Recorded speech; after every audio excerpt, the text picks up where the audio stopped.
విడత హరితార కార్యక్రమంలో భాగంగా మియాపూర్ విలేజ్ సంబంధించిన విలేజ్లో సర్పంచ్ గారి ఆధ్వర్యంలో మరియు కూడా గౌడ్ సంబంధించిన పెద్దలు, హరిత సేన యువత, వీడియోస్ సంబంధించిన తర్వాత పోలీసు సంబంధించిన అందరం కూడా కలిసి ఈ కార్యక్రమం చేయడం జరిగింది.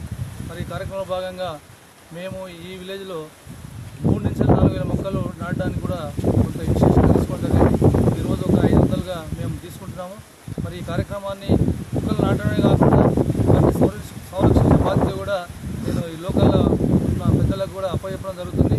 అదేవిధంగా ఈ హరితకు సంబంధించిన యువత ఎవరైతే ఉన్నారో వాళ్ళు విలేజ్ వైజ్గా కూడా